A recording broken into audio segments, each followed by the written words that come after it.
go to Jasper, not Jasper, let's go to Prosper, where tonight's game is called by KSST Sports Director Don Julius. Don? Well, James Terry, thank you very much, and welcome to a very windy Prosper. And umpires meeting going on right now. Coach Hammock and the head coach, David Shepard of Joshua, meeting with the 4 umpires that we have for this ball game. This is area game, game number 1, best 2 out of 3. And be back here tomorrow night at 7, and then if necessary, the venue will be switching, and that will be to Rockwall at noon on Saturday if necessary. Of course, that's all contingent on the weather too. And right now it's not threatening rain, but we're getting a tremendous wind, as you can, I'm sure, hear it whipping through the microphones here, as we're right in front of the press box here at Prosper's baseball field. And handshakes all around at home plate, so very soon we'll be joining the public address announcer, and he'll be announcing both teams. The WildCats are the visiting team in this one. They'll hit first, and Joshua is the home team. Welcome to the Eagles Nest, home of Prosper High School Baseball. This evening's area contest features representing District 15-5A, the visiting Sulphur Springs WildCats, versus representing District 14-5A, the home team, Joshua Owls.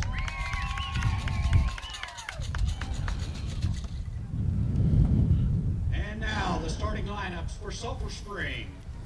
Leading off, the shortstop, number 3, Caden Argenbright. Batting second, the second baseman, number 6, Colson Hale.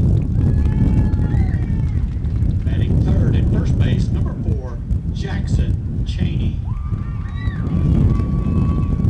Batting fourth in right field, number 8, Cameron Argenbright. No. Batting fifth in center field, number 11, Austin Dodd. Batting sixth in left field, number 5, Jace Thompson. Batting seventh, the pitcher, number 7, Will Sims. Batting eighth at third base, number 14, Payson Edwards. Batting ninth, the designated hitter, number 2, Jake Davis. He will be hitting for the catcher, number 12, Chase Birchfield. And the rest of the Wildcats.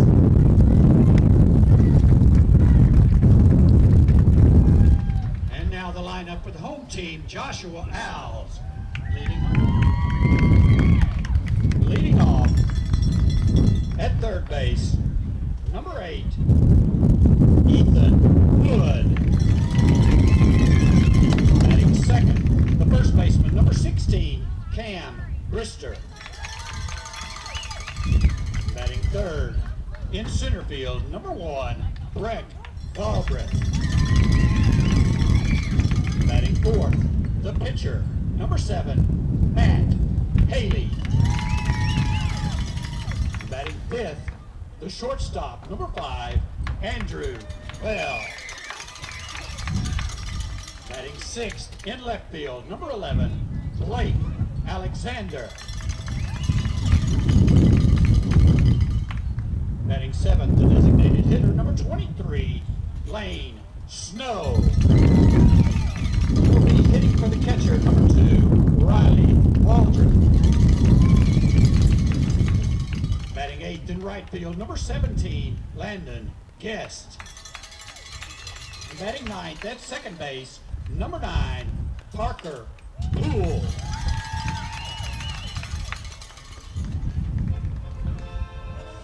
And now, ladies and gentlemen, would you please rise as we honor America and our servicemen and women around the world with the playing of our national anthem.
And our national anthem from a very windy Prosper baseball field here on their campus.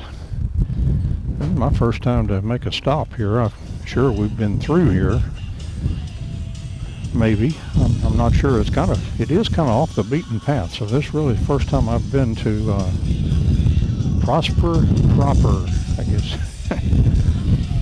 As getting ready to toss in some warm-up pitches for the Owls of Joshua will be their pitcher, Matt Haley, a left-hander, and we've heard good things about him. Supposed to be a real strong pitcher. Supposedly hit maybe 92 miles an hour with a couple of pitches where we were scouting them against Mesquite Poteet. And he threw a shutout against Poteet. I think it was a 3-0 ball game. So Haley doing the pitching. Their catcher is Riley Waldrop. They have Cam Brister down at first, Parker Poole at second, and Ethan Wood at third, and Andrew Bell at short. Out in left will be Blake Alexander. Center fielder is Brett Galbraith, and the right fielder is Landon Guest. And the hitters for the Wildcats scheduled in the top of the first inning will be Caden Argenbright, Colson Hale, and also Jackson Cheney. You may have heard my protestation when the Wildcats were being introduced. Poor Cameron Harrison got introduced as Cameron Argenbright. So anyway, hopefully they will correct the book, as people really bundled up here. I have no idea what the temperature might be. I would imagine maybe down around 60 degrees, but with this 20-25 mile an hour wind, it's got to feel much colder than that. So leading off for the Wildcats, the shortstop, Caden Argenbright, against Joshua Owls. We'll get ready to start this area round series. Best 2 out of 3. Umpires giving the go-ahead. And Haley straight away with home plate right now as he faces in. And the wind-up and the first pitch on the way is called strike. And first pitch came in tonight at 7:03. So Argenbright in the batter's box. 0-1 the count, and the 0-1 pitch swung on. That was low and inside to Argenbright, and he went down and got a piece of it to foul it off, and he is in an 0-2 hole here. Gosh, I have a new scorebook that I have not had this kind in a while, and I'm trying to remember where everything's supposed to be marked. We'll figure it out.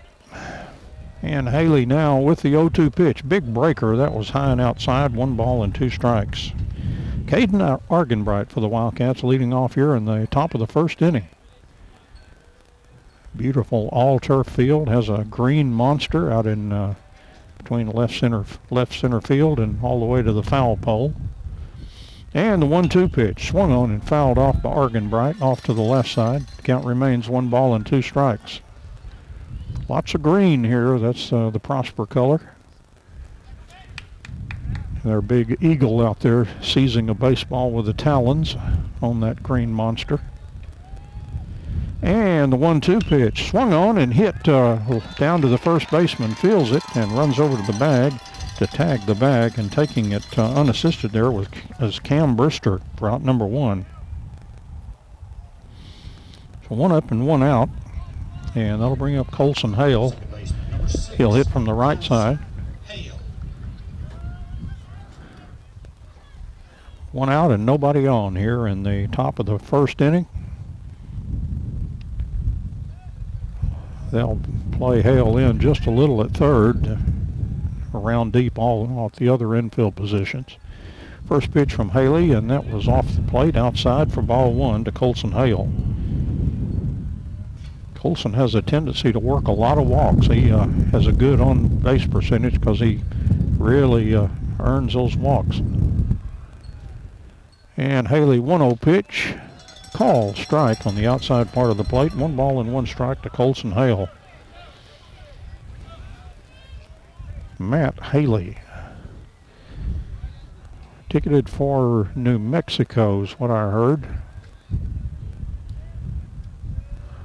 And the 1-1 pitch, and that's a call strike. 1 ball and 2 strikes to Colson Hale. Hale back in the batter's box.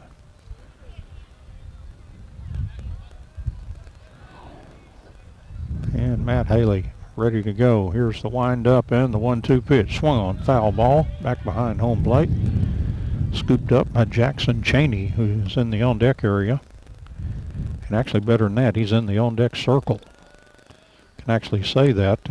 Most of these dirt ballparks like ours, they don't bother to put in that circle. And the 1-2 pitch is up too high. 2 balls and 2 strikes to Colson Hale.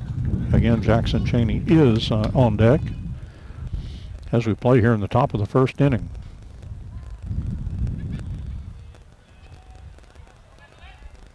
Matt Haley very deliberate out there on the mound.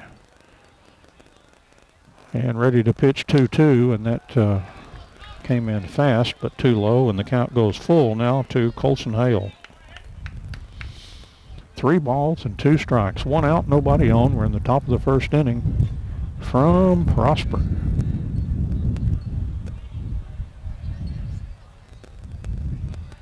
And the 3-2 pitch, swing and a miss. And Haley picks up a strikeout. 2 up and 2 down. Spied some scouts down below from possible next game for the winner of this one. Actually, I think they must be looking down the line, because one looks like Frisco Lone Star, and I'm not sure. That other one may be from Lindale. And this pitch, swing and a miss to Jackson Cheney. 0-1 the count. Winner of this game does play the winner of Lindale and Corsicana. And that's a one-and-done game, I believe, scheduled for Saturday. I believe it's also in Corsicana. So, sound like Lindale lost the toss. Here's the 0-1 pitch, and that ball is fouled at home plate. 0-2 the count to Jackson Cheney. Argenbright grounded to first, unassisted. And Colson Hale struck out, so 0-2, and Jackson Cheney in an 0-2 hole here. Might be a good day for him to hit opposite field. Looked like that wind may give it a boost to right field and probably knock a ball down and left. Here's the 0-2 pitch, call, strike 3. That was on the outermost edge of the plate. And 2 strikeouts in the inning for Haley. Sets the Wildcats down in order in the top of the first inning. No runs, no hits, no errors, and nobody left on base. We played half an inning here at Prosper. The Wildcats 0 and Joshua coming to bat. The bottom of the first inning, and for the Owls of Joshua, they will lead off with Ethan Wood, and then Cam Brister and Brett Galbraith. 1, 2, and 3 in the order. Their third baseman, their first baseman, and their center fielder for Coach David Shepard. And we are somewhat familiar with him. Several years ago, he was at Pine Tree as their head baseball coach. And here's Ethan Wood, third baseman for Joshua. Lots of blue and white out here tonight. The colors of both these teams in variations of blue and white. Pitch from Will Sims is right down in there for a call, strike 1 to Ethan Wood. Joshua, the home team, of course, with the home whites. Wildcats with the visiting blue. And the 0-1 pitch. Oh, it hit the bat and is going to squib to second base. Fielded by Hale. Throw to first in time to get a speedy Ethan Wood at first for out number 1. Colson Hale had to charge that and did a good job on a kind of an excuse-me swing that sent the ball past Sims. He couldn't cut it off, and so it made the second baseman have to field that one. Just able to get Wood at first. 1 up and 1 out. Here's Cam Brister. He's the first baseman. Gets in the 2 hole for the Owls. And the pitch from Sims swung on, grounded to third. Foul ball, I think. Throw to first. And they're going to say a fair ball down there as it was scooped up by Payson Edwards at third and had to make the long throw all the way across. That was blocked off by a pole from our position here, and I could not decipher that umpire's ruling. I thought he was ruling foul, but they said it was a fair ball, and so Edwards completed the throw for out number 2. 2 up, 2 out, and here's Brett Galbraith. First pitch to Galbraith is outside for ball 1 from Will Sims. Sims been pitching very, very well in this 7-game winning streak. 1-0 pitch, big breaker, and that's been a good pitch for him. That one stayed just a little inside, and 2-0 the count now to Galbraith. 2 outs, nobody on for the Joshua Owls here in the bottom of the first inning. And Sims, 2-0 pitch, that's outside, 3-0 the count to the 3-hole hitting center fielder. He looks like a powerful hitter. And Sims, 3-0 pitch. That's poured in there for a call strike, and the count goes 3-1. Somebody asked me if I was ready for a good call tonight, and I was like a chicken with my head cut off. There's the ball hit down to Payson Edwards at third base. It is a fair ball. The throw across is in time. And another nice play by Payson Edwards. A nice throw over to Jackson Cheney just in time. And Will Sims was set down the Joshua Owls up and down in order. No runs, no hits, no errors, and no body left on base. We played 1 inning here from Prosper. The Wildcats of Sulphur Springs 0 and Joshua 0. And completing warm-up pitches now is Matt Haley, ready to work his second inning for the Joshua Owls. And for the Wildcats, our scheduled hitters here in the top of the second will be Cameron Harrison, Austin Dodd, and Jace Thompson. And these guys are all seemingly going very well for the Wildcats, especially Dodd and Thompson. Harrison's chipped in too. I mean, it's been a team effort of playing well to win 7 in a row and put the Wildcats where they are right now. So Cameron Harrison leads off. Now they're still announcing him as Argenbright. We'll see if we can't correct that. I'm sure one of the parents will be over here just to, if there's a Harrison up here in the stands, they'll set them straight. So Haley ready to work to Cameron Harrison.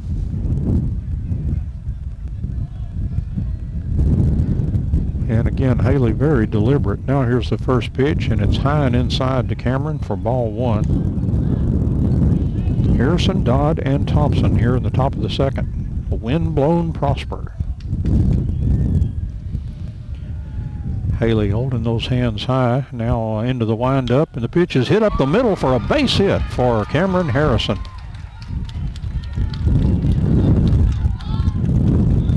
That'll bring up Austin Dodd.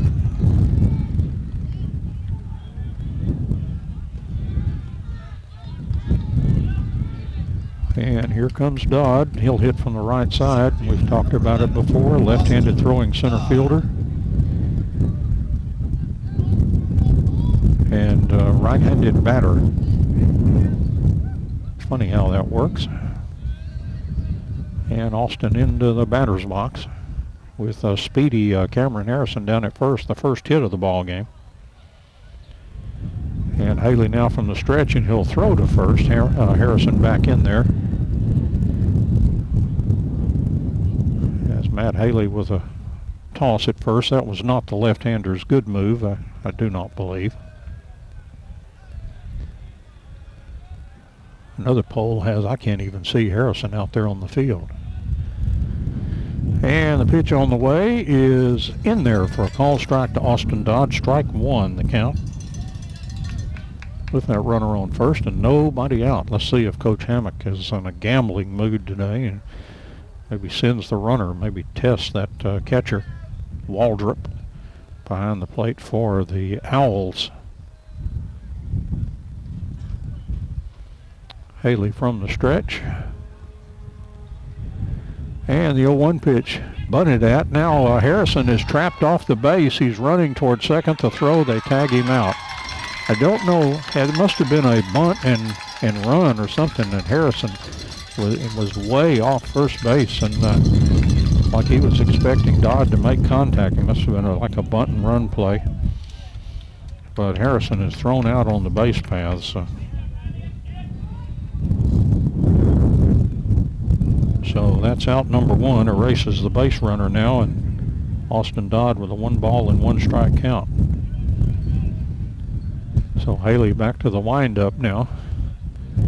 Again, really staring in there. Here's the 1-1 pitch.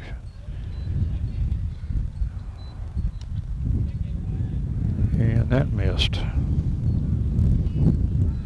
I missed the umpire's count. 2-1. There we go. That's what I thought it should be. 2-1 the count. Scoreboard caught up there. And Haley's 2-1 pitch, a breaker right in there for a call strike. 2 balls and 2 strikes. Dodd hitting now with 1 out and nobody on here in the top of the 2nd inning.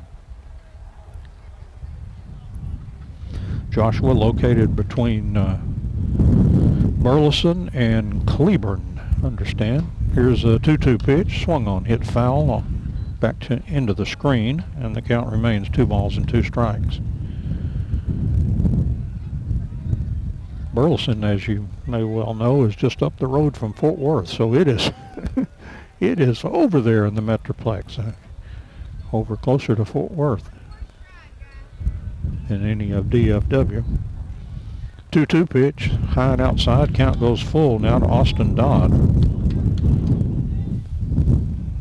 Colson Hale also had a full count in the 1st inning. They're playing Dodd deep all the way around the infield, kind of straight away in the outfield, and playing him to hit a little bit late to center field. 3-2 pitch, swing and a miss, and that is the 3rd strikeout for Haley as he begins to rack them up now. Out of the 5 outs, he has struck out 3. So 2 up and 2 out, and here's Jace Thompson. Fielder number 5, Jace Thompson. Thompson out in the left field for the Wildcats today. And again there, but watch him, he'll put down a bunt. That 3rd baseman is about even with a bag, deep all the rest of the way around. Playing him just about like they did Dodd, and that pitch is in there for a call strike. I guess with Haley, with a big hard thrower, they figure that batters will be a little tardy on the swing. Harrison took it right up the middle. And Haley with the 0-1 pitch, and that's going to miss, and the count goes to 1 ball and 1 strike to Jace Thompson.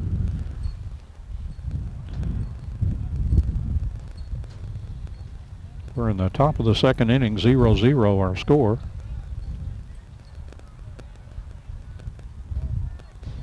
And the 1-2 pitch, swing and a miss. Actually, that was a 1-1 pitch, excuse me. I'm sorry about that. I'm just having a little trouble reading that scoreboard in the early going. It is ball, strikes, and outs, Todd. So 1 and 2 now the count from Haley as the sun peeks out. Here's the 1-2 pitch, hit back into the screen, foul by Jace Thompson. And I'm sure home from college down below is one Andon Hammock. She's with her sister Peyton and Carmen Hammock, coach's wife. They're right down below, 4 or 5 rows. Good to see Andon. Pleasant thoughts of her playing volleyball for the Lady Cats over the years. She was a good one. And Haley's 1-2 pitch and a call strike on the curve that caught Jace Thompson looking. And that is the 4th strikeout for Matt Haley. The Wildcats end up going in order, even though they had a base hit, but Harrison got picked off on the bases. No runs, 1 hit, no errors, and nobody left on base. We played an inning and a half here from Joshua. The Wildcats of Sulphur Springs 0 and Joshua 0.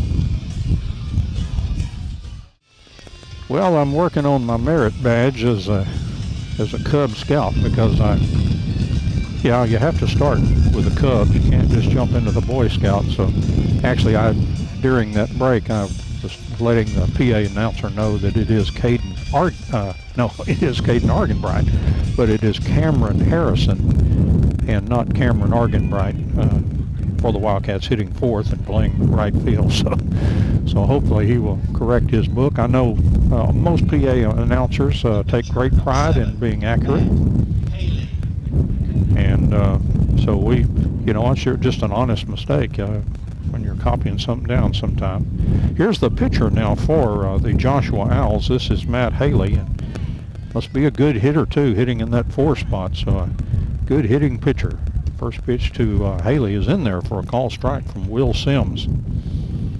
Both these pitchers have big breaking balls, and Sims, it was really working down in Tyler. Here's a ball hit down to Edwards. Went right through him. He waved at it as it went by. Took a high hop, but he just eluded his glove. So Haley on the air. And that'll bring up Andrew Bell, the shortstop for the Owls.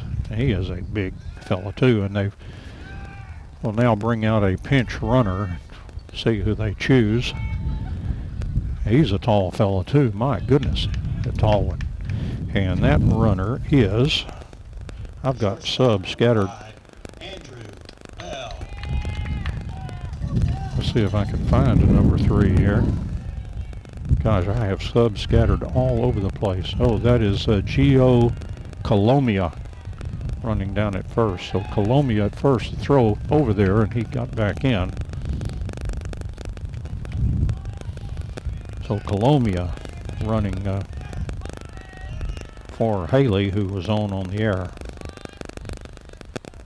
And now Andrew Bell, the shortstop. Looks like a big fella. And the pitch from Will Sims swung on foul. Coach Shepard down the third base box tried to make a hand grab on that, and he muffed it. So Coach down there in the third base box. And again, the sun breaking out here. And bright sunshine, at least in parts of the park. There's some shadows this time of day. Sims from the stretch, big breaking ball in there for a call strike. Sims heading the count to Bell, 0-2. With Colomia running at first, being held on over there by Jackson Cheney. There's another Sims throw. This was a pretty good move, but the base runner got back in there. That's kind of the rule of thumb. As long as you can get back, your lead is fine. If you have a close call, you may think about it. And Sims with the 0-2 pitch. It swung on and hit slowly down to third base. Fielded there. Payson Edwards, he throws a little high, but Jackson Cheney got it. And that is out number 1 on that slow grounder. Colomia moved down to second. So Edwards with a lot of chances here. He had 2 in the first inning, and he's had 2 in this inning. So he's had 4 balls hit at him.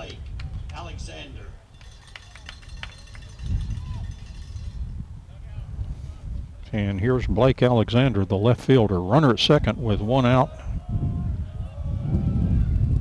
for the Owls of Joshua. Sims pitch on the way. Breaking ball must have stayed up just a hair for ball 1. And Alexander looking down at Coach Shepard at third base box. And Sims with a 1-0 pitch, swing and a miss.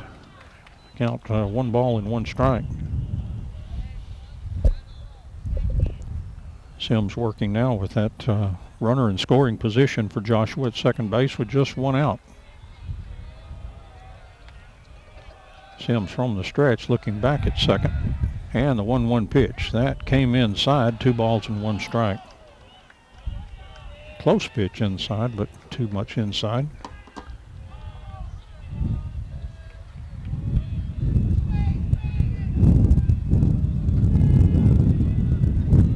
And from the stretch now, Will Sims with a 2-1 pitch. Swung on and hit foul off to the right and out of play. The Prosper softball field is just adjacent to us here. No action going on. A lot of times when you do these playoff games, you'll have somebody playing on an adjacent field, and you can hear them roaring and all kinds of stuff. And the next pitch from Will Sims, and that just missed outside, and the count goes full. 3 balls and 2 strikes to Blake Alexander.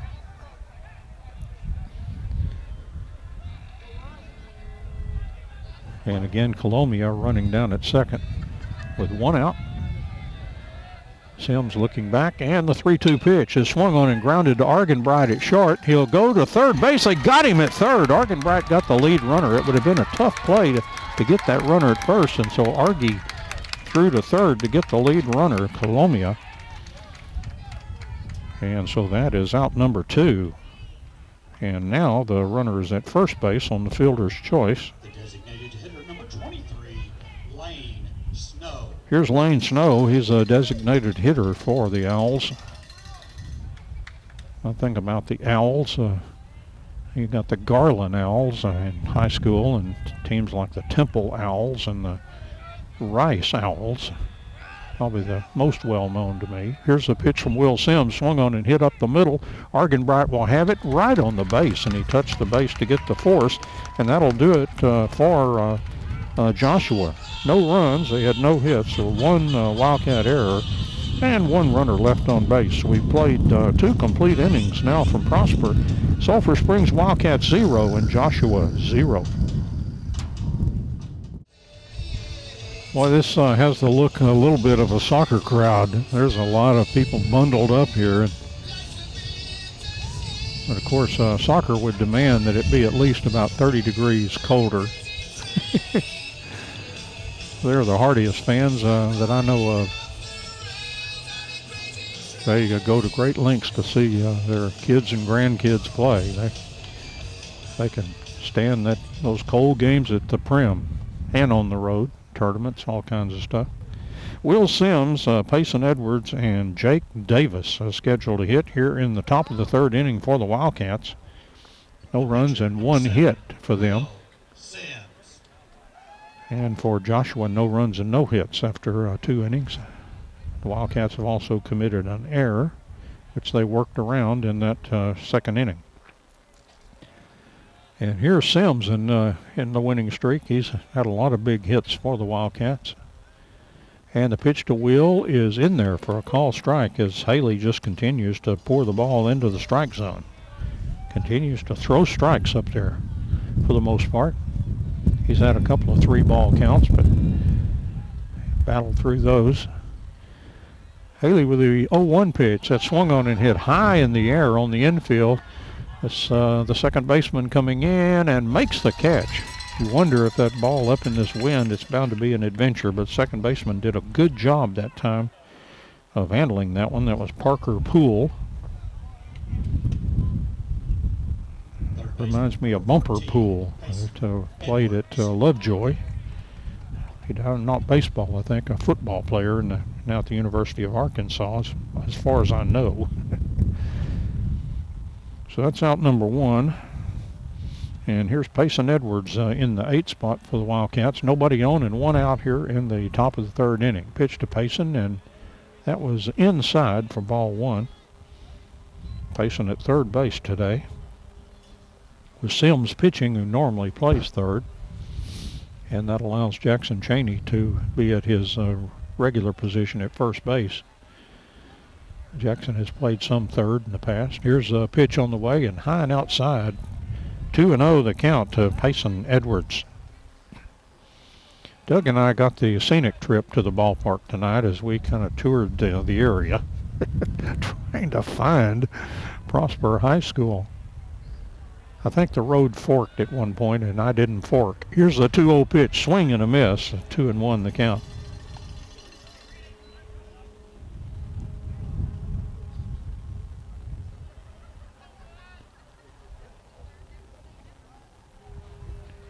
And Haley, again looking in with those hands high, now drops the hands, and here comes the pitch, and that's a call strike. Boy, that looked off the plate, but the umpire liked it, and that's what matters.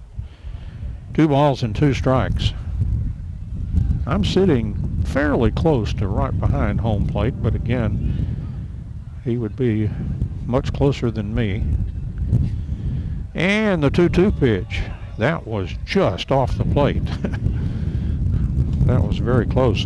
Haley looked like he kind of wanted that pitch that time. 3 balls and 2 strikes. With 1 out, nobody on as we play here in the top of the 3rd inning. Hits and runs appear to be a premium in this one. Here's a 3-2 pitch.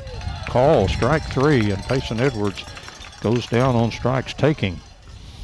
And that is strikeout number 5 for Matt Haley. 2 up and 2 out, and here's the left-handed hitting Jake Davis. I was kind of surprised. I've seen Davis hit lefties before, and Coach Hammock explained to me why he did that, because I was puzzled, because that goes against the percentages. Here's the pitch from Haley. It was over, but too low for ball 1. And he said sometimes left-handers have a hard time throwing strikes to left-handers. And in that ball game he mentioned where Davis was facing the left-hander, he got a hit. That pitch inside just almost nipped him. 2-0 the count to Jake Davis. 2 out, nobody on. We're in the top of the 3rd inning. Davis has got some gold shoes on there. And Matt Haley ready to work, and the 2-0 pitch. That was over, but too low, and count 3-0. Maybe Coach Hammock is on to something here. I'll tell you, he's had the Midas touch, hasn't he? Everything he's tried and done has seemed to work. He could have had him up there batting backwards, and it would be working. Here's a 3-0 pitch. Ball 4, and Jake Davis walks on 4 pitches. Coach, I defer to your brilliance here with the theory that left-handers sometimes have trouble throwing strikes to left-handers. So Jake Davis, and he's been used as a pinch runner, so, and that walk chased David Shepard out of the dugout to talk to his very good lefty, Matt Haley. And might be talking about Argenbright. He's one of the better hitters for the Wildcats. The reason he's hitting in that top spot, I'm sure, was because when the coach shuffled the order, he was looking at on-base percentage, so Argy must have had the top one on the team. So Coach Shepard has delivered his message, if that was the reason for the visit. Shortstop, number 3, Caden Argenbright. So with Jake Davis running down at first and 2 outs, here's Caden Argenbright. He grounded to the first baseman unassisted back in the 1st inning, so 0 for 1. Hit the ball pretty well. He just didn't find the hole with it. And Haley will throw to first, and Davis gets back in there. That was somewhere between the real good throw and just a soft toss. So letting him know the pitcher knows he's over there. And Haley again looking at that runner at first. He's pausing for a long time, and now Argenbright tired of waiting and stepped out, which was granted by the home plate umpire. You can't just step out. You have to be given that by the home plate umpire. I've seen major leaguers take strikes because they thought they had permission to step out, and they didn't. And the pitch to Argenbright hit up the middle, and it's going to be through for a base hit. And Davis will stop at second base. The Wildcats have hit up the middle on a couple of occasions, and in both cases been left-handers.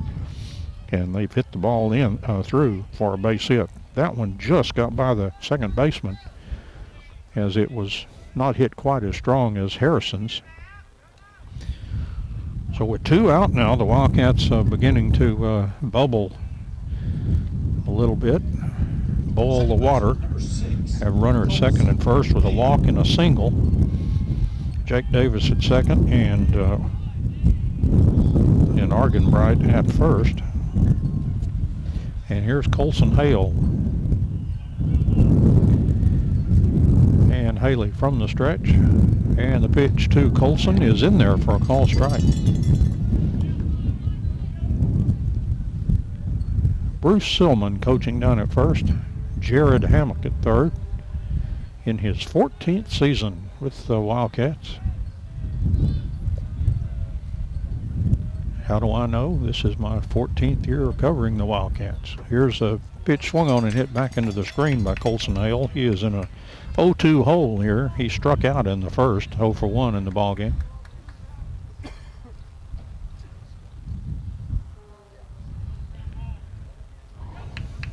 And again, Haley looking in here. And once again, the sun out bright here at Prosper. And the 0-2 pitch, that was just off the plate. The catcher even dragged it back into the strike zone. The umpire not buying the oldest catching trick in the book, which is drag that ball back into the strike zone. They teach that in catching 101. You get that on the first day. Haley from the stretch. Looks back to second. The 1-2 pitch, that was down too low. 2 balls and 2 strikes to Colson Hale, who was 0-2 in the count, and he's watched a couple closely for the next 2 pitches to work it back to a 2-2 count. Not holding Argenbright at first, so he's getting a good lead over there, and Jake Davis off second pretty good, but he's got that pesky shortstop right behind him. You always got to watch that. They can flash in there and get a quick throw from the pitcher. Matt Haley's 2-2 pitch. That swung on and hit up the middle. A base hit for Colson Hale, and here's Jake Davis coming around third. Here's the throw toward the plate, and he slides in there for a run for the Wildcats. So a rally, a walk, and a couple of hits, and coming all the way in to score, Jake Davis. The throw was wide at the plate. It was on the first base side of the plate, and Davis coming in from the other side, and plus the ball was dropped at home plate.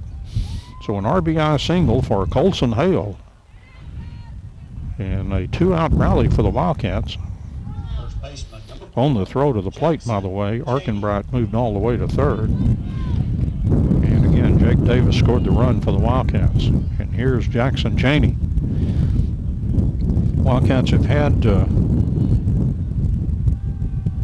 3 hits in the ball game. Don't make that 4 hits. No, let's make it 3 hits. Swing and a miss by Jackson Cheney for strike 1. I hate these arguments with myself. I'm losing every time. 3 hits for the Wildcats. All of them right up the middle. The Wildcats obviously taking this lefty right back through the middle. Harrison did that. Argenbright did that. Colson Hale did that.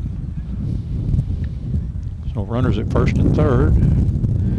And the 0-1 pitch to Jackson Cheney. The runner taking off for second base. They cut the throw. They thought that the runner was going to, they thought that was a trick play to try to steal home, but, and they did cut the ball, but the Wildcats steal it. And so Colson Hale steals the base. He's down at second. So third and second now. The count is 1-1 now to Jackson Cheney. A couple of big RBI chances for him right now with 2 out. And the 1-1 pitch swung on and hit and fouling out of play off to the right side. And out of the park here, off to the right. And 1-2 to Jackson Cheney. He struck out in the first. 0 for 1. Again, Caden Argenbright down at third, and Colson Hale at second. Good speed on the bases for the Wildcats. No, Jackson, with big competitor, he would like to put that ball in play against a tough lefty, Matt Haley. Haley's 1-2 pitch, swing and a miss. Cheney can't catch up to the curveball, but the Wildcats do break in to the scoring column. Had 1 run in the inning on a couple of hits, also had a walk. There were no Joshua errors and 2 Wildcats left on base. So we played 2.5 innings now from Prosper. The Wildcats of Sulphur Springs 1 and Joshua 0. Bottom of the third inning. And I was curious. I thought they had added hits and errors, but they've got pitch counts now up on the scoreboard. And Will Sims ready to face Landon Guest. Parker Poole, and then the top of the order, Ethan Wood. First pitch coming in is a strike to Guest, G-E-S-T.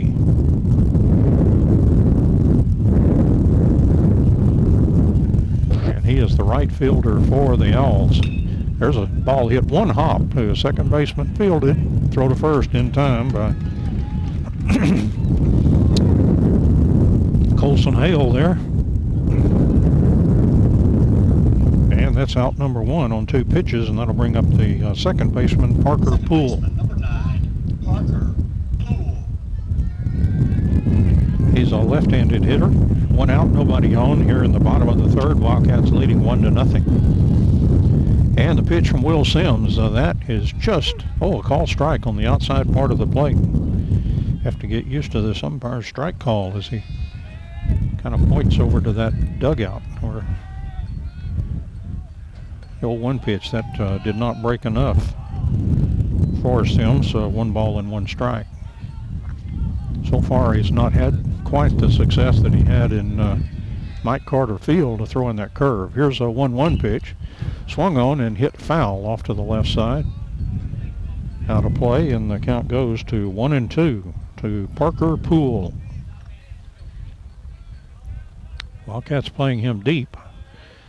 Payson Edwards is even with the bag at third. Here's the 1-2 pitch that swung on and hit out to right field to Harrison, and he makes the catch. He went over about 10 feet or so and made the catch. Ball was well struck, but too close to Harrison. He was able to make that catch fairly easily, and that's 2 up and 2 out.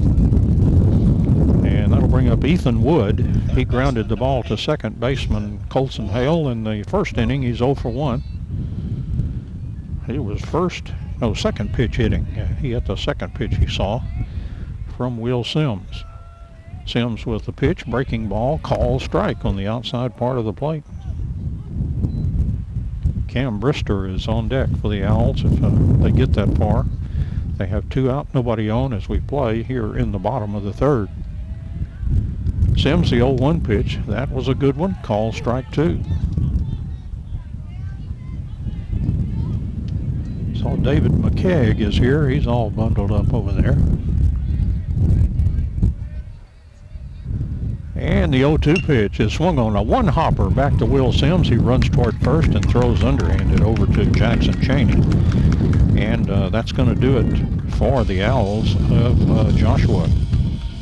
They are up and down in order, 3 up and 3 down. No runs, no hits, no errors, and nobody left on base. So we played 3 complete innings now from Prosper. The Wildcats of Sulphur Springs 1 and the Joshua Owls 0. So top of the 4th inning, Wildcats leading Joshua by the score of 1-0 in game 1 here of the area round series from Prosper, home of the Eagles. They were the team that put us out of our baseball playoffs last year, and they're terrorizing Class 6A now. They have another good team this year, so they are forced to be reckoned with. They moved right up 5A to 6A. They did not miss a beat. Of course, they have a great coach, Coach Carpenter, his son, a major leaguer with the St. Louis Cardinals that everybody is aware of. Here's Cameron Harrison now. He singled in the second. Harrison. And he leads off here in the top of the 4th in this 1-0 Wildcat lead. 1 run, 3 hits for the Wildcats. No runs, no hits for the Owls. And the pitch to Cameron up too high for ball 1. Austin Dodd and Jace Thompson also scheduled to hit here in the top of the 4th. And Haley's pitch, that hit Harrison's bat. It came inside on him. It looked like he was trying to twist away from the ball, but the ball hit his bat and went out behind. At least it didn't squirt into fair territory, make him an easy out. That went back behind him in foul territory for just a foul ball. So 1-1 the count. And Matt Haley, 1-1 pitch. That breaking ball was over, but too high, 2-1 the count to Cameron Harrison. He was announced right, if you happen to hear that, so we're happy that that took place. Harrison with that open stance. Here's a 2-1 pitch, swing and a miss, and the count goes to 2-2 to Cameron Harrison. Left-handed hitter with a lot of speed. They're playing him deep around the infield. And here's Haley's 2-2 pitch, swing and a miss, and Haley is really racking up the strikeouts. He's going to have a ton, looks like, tonight. 1, 2, 3, 4, 5, 6, 7 strikeouts already for Matt Haley. One out. Here's Austin Dodd. He struck out in the second. 0 for 1 in the ball game. As Joe Bob Bergen is here with us tonight. There's Joe Bob, got a grandson on the team, Connor. And the pitch from Haley. And they'll check to see if Dodd went too far. I guess maybe the home plate umpire decided he did. That umpire first made no. I guess the home plate umpire took charge and he said that Dodd went too far for strike 1. Did not need the appeal. Now Haley with the 0-1 pitch. Swung on foul back into the screen by Dodd. 0-2 the count to Austin Dodd. Jace Thompson scheduled to hit next. He's in the on-deck circle. Or he will be after he chased that foul ball back to the screen. He picked it up, put it in his pocket, and make sure the umpire gets it. Matt Haley again taking a long time. Here's the 0-2 pitch, swing and a miss. And that is his 8th strikeout as he just, like Old Man River, just rolling along here and striking out lots of Wildcats. He's averaged 2 strikeouts an inning. In fact, he may have accomplished that. He has. He's absolutely struck out 2 in each of the first 4 innings. Trying to add to that right now with Jace Thompson. And Thompson struck out in the second, so he's trying to put the ball in play here against a tough lefty. Matt Haley's pitch on the way, swing and a miss. Secret, guys, is to hit that ball up the middle. Just ask Cameron Harrison, Caden Arganbright, Colson Hale. All those guys hit it right back up the middle with success. 0-1 pitch, swung on and hit foul down the third base way. Coach Jared Hammock flags that one down. And the count 0-2 to Jace Thompson. The play here in the top of the 4th, Wildcats leading 1-0. RBI single by Colson Hale with 2 outs. Here's the 0-2 pitch, swing and a miss. And that ruins the average there, as he struck out all 3 in this inning, and that's 9 in the ball game. So far the Wildcats, no runs, no hits, no errors, and nobody left on base. We played 3.5 here from Prosper. The Wildcats 1 and Joshua 0. The bottom of the 4th inning, the Wildcats leading 1-0. They have 1 run on 3 hits. And Joshua, no runs and no hits. As Will Sims facing most of, all of these guys now for the second time. 2, 3, and 4 in the order. That'll be Cam Brister, Breck Galbraith, and Matt Haley, the pitcher, is the 4th hitter. So 2, 3, and 4 for the Owls against Will Sims, who's been awfully tough so far. They've had 1 runner on the error. And Sims, not a strikeout pitcher. He does not have a strikeout in the game, but he's getting them to hit that ball on the ground. First pitch outside for ball 1 to Brister. He's a first baseman. And he has not walked anybody, and that'll help you. Here's a 1-0 pitch, swung on foul down the third base way. Kind of buzzed Coach Shepard in the coaching box, but veteran coach like that, he didn't even flinch down there at third. 1 ball and 1 strike now to Cam Brister. Leading off here in the bottom of the 4th. Sims steps off now and the batter steps out, or vice versa. Yogi Berra had it right. Good pitching stops good hitting, and vice versa. Here's a 1-1 pitch, and that was over, but too low, 2-1 the count to Cam Brister. Leading off here in the bottom of the fourth from Prosper. Windy and cold Prosper. Here's a 2-1 pitch, just off the plate. Umpire hard to please all of a sudden. 3 balls and 1 strike to Brister. And Sims, a 3-1 pitch, hit up the middle. Argenbright flags it down behind second. Throw to first.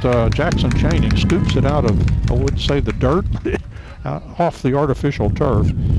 And that is 1 up and 1 out. Good play on both ends. Argenbright to get behind second to get that ball, and Jackson Chaney to make sure that he got the glove under that ball, even though it was a low throw. 1 up, 1 out, and here's Haley, the pitcher. He hit a ground ball down to Payson Edwards the first time that just hopped over his glove or something. Payson kind of waved at it as it went by, but could not flag it down, so got an error on that one. So Haley officially 0 for 1.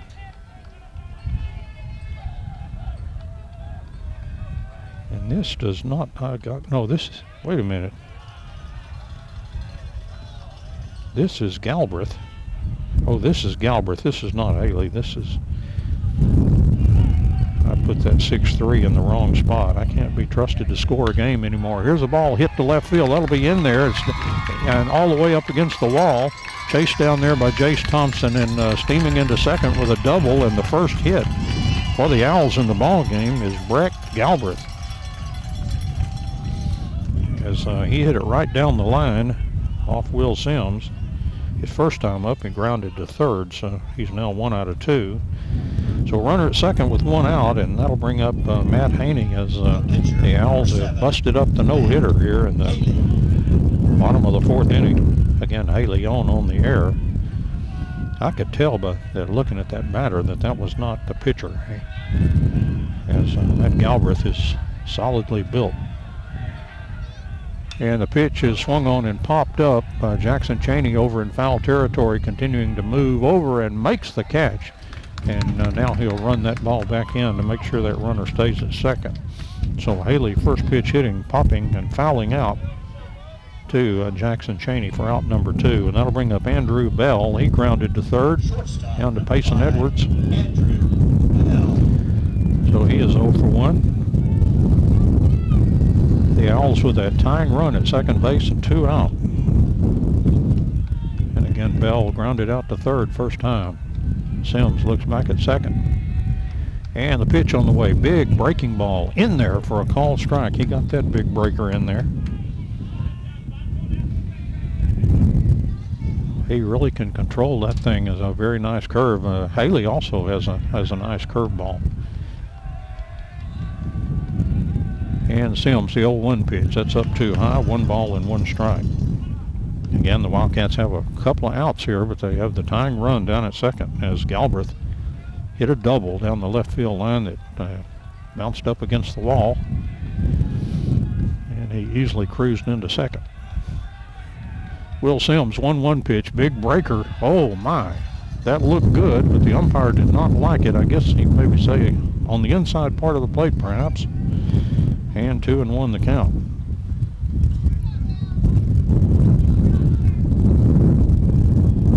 So Andrew Bell, he's the 5-hole hitter, and the shortstop. Always have a lot of respect for shortstop. I know what it takes to play that position, and requires a really good athlete. Here's a 2-1 pitch. It's swung on and hit down the right field way. Cameron Harrison racing over, and the ball went out of play. I think the wind caught that and just escorted it right out of the park. Harrison went as far as he could run. He ran right up against that fence down there in foul territory. Count 2 balls and 2 strikes. Deuces are wild on the scoreboard with 2 balls, 2 strikes, 2 outs. To Andrew Bell. Again, a 2 out with a tying run at second base for the Owls of Joshua. And Sims now will step off, and Bell, the batter, will step out. As Will Sims ready to work now to a tough hitter, the shortstop, Andrew Bell. Here's a 2-2 pitch, big breaking ball, and Bell got enough of that one to drive it foul back into the screen, and the count goes to 2-2. Protecting that plate. Not that may have been a ball, but may have been up just a little, but sometimes you don't want to take a chance and get punched out up there when you can hit a foul and have another chance. And Will Sims, 2-2 pitch. That swung on and hit foul off to the right side. And the count, 2 balls and 2 strikes.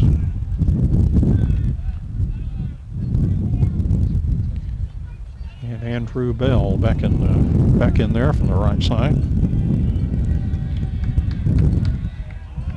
Sims watching Galbraith, who's running at second. Here's the 2-2 pitch. Big breaking ball, and it hit the batter. It just must have grazed him or the jersey or something. But hit by the pitch, and so Bell trots to first. So runners at second and first with 2 outs, and that'll bring up Blake Alexander.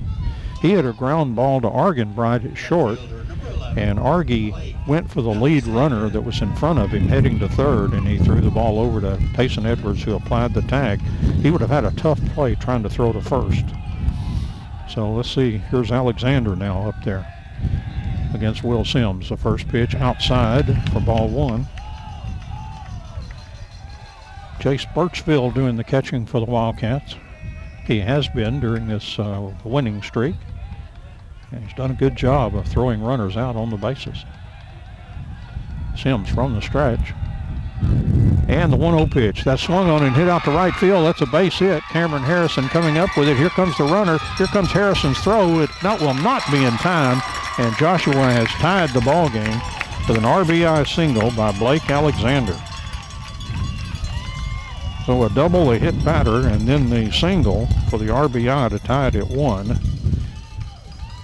And Galbraith came in to score that run. Andrew Bell went all the way to third as the throw came in, and Blake Alexander held it first. So runners at the corners now, and here's Lane Snow.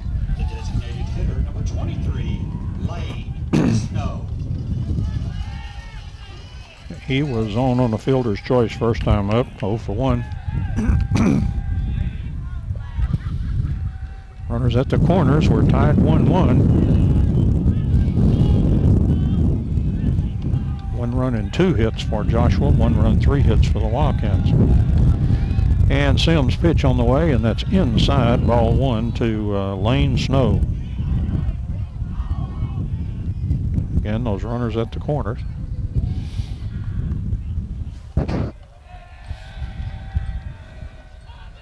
Sims checks that runner at first. He is being held on. He throws over to Jackson Cheney. Runner got back in.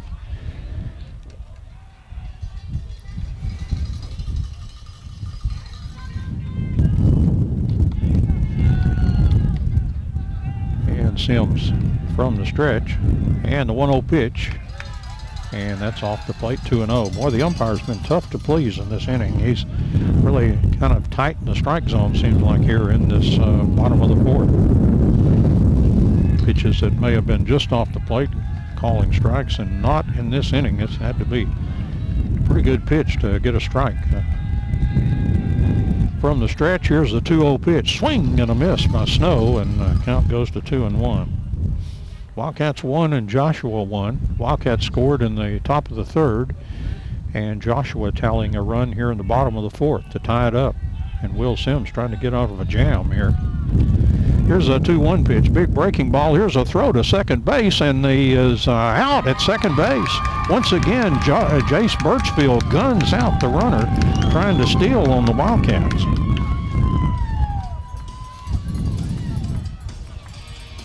So let's mark that down. Good tag there by Argenbright.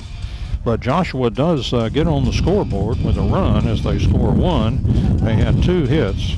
There were no Wildcat errors. It was 1 hit batter. And turns out 1 runner left on base. We've played 4 complete innings now from Prosper. Wildcats of Sulphur Springs 1 and Joshua 1. We're at Prosper, and we're in the top of the 5th inning, a 1-1 tie now, with Joshua's Owls and the WildCats of Sulphur Springs. I have not known, can't think of any sport that may have played Joshua. I could well be reminded if somebody could come up with it, but I struggle to remember. But you know, they're over near Fort Worth, and there bound to have been times that we were in various tournaments and that sort of thing with them, but I just do not remember us playing them. Leading off for the Wildcats now, Will Sims here in the top of the 5th against Matt Haley, who's been very tough. And Haley's first pitch on the way, swung on by Sims and popped up on the infield. Second baseman making the call and makes that catch.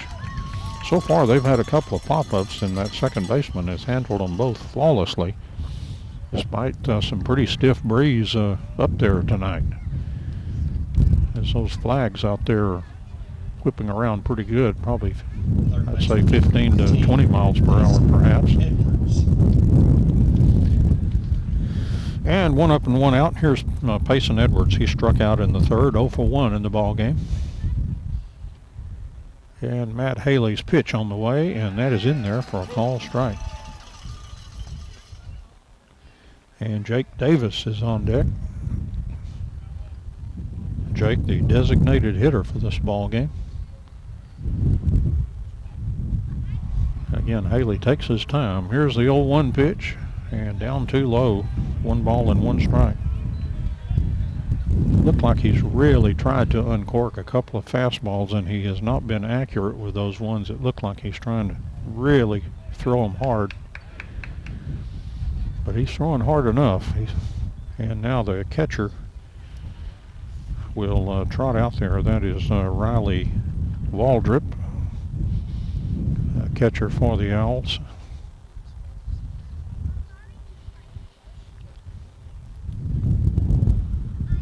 And 1-1 the count to Payson Edwards with 1 out and nobody on here in the top of the 5th inning.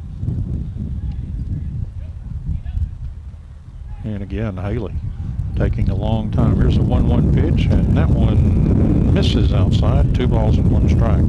Waited the umpire out on that because that was a close pitch.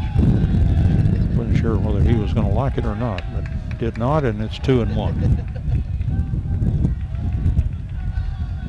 And Haley now in the windup, and the 2-1 pitch. That was swung on by Edwards and fouled it right back into the screen. Edwards thought he could have hit that ball and was unhappy that he did not put that ball in play. Kind of pounded that ball into the turf. But sometime when you hit a foul like that, you're just missing them. So that's not too bad of a sign. Here's a 2-2 pitch. That one high. 3 balls and 2 strikes. Goes to a full count now to Payson Edwards. Again, the 3rd baseman for the Wildcats.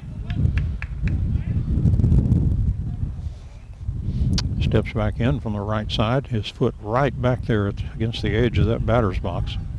And ball 4, and Payson Edwards works a walk, and I believe, let's see, Jake Davis also walked, so this is the 2nd walk given up by Matt Haley. I thought it was his first, but I'd forgotten that this fella right here, Jake Davis, walked and scored the Wildcats' run in the 3rd inning, and that was a 2-out rally, which, well, in this case, there's 1 out with a runner on, so a little bit different here. Here's Jake Davis, and the pitch to Jake, dropped by the catcher, but Edwards not inclined to take off, and that pitch misses for ball 1.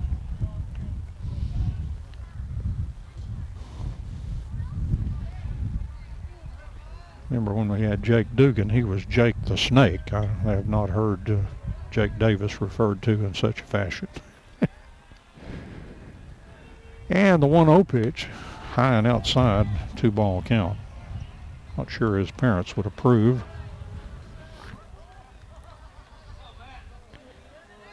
And Davis back in there. Again, we complimented him on those bright gold shoes he has on tonight, and his foot again right back at the edge of that batter's box at the back. Here's a 2-0 pitch. That's in there for a call strike. 2 balls and 1 strike. To Jake Davis, a pitcher and sometime base runner and a designated hitter tonight. Haley from the stretch. Edwards leads off first and will draw the throw. Edwards dives back in safely.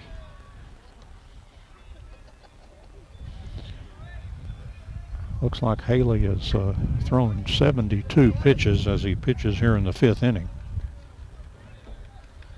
110 is the UIL limit for a ball game. Here's a 2-1 pitch. That's high and outside. And 3-1 the count now to Jake Davis. And of course Edwards walked on a 3-2 pitch. Well, if nothing else, the Wildcats kind of running his pitch count up there here in the 5th inning. Here's a soft toss at first, and Edwards got back in plenty of time.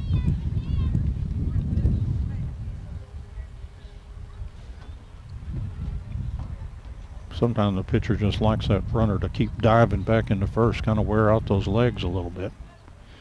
Here's a 3-1 pitch, and there's ball 4.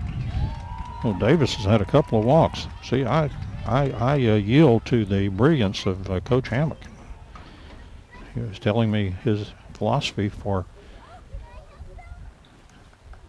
having that left-handed batter against the left-handed pitcher, which goes against all the baseball percentages.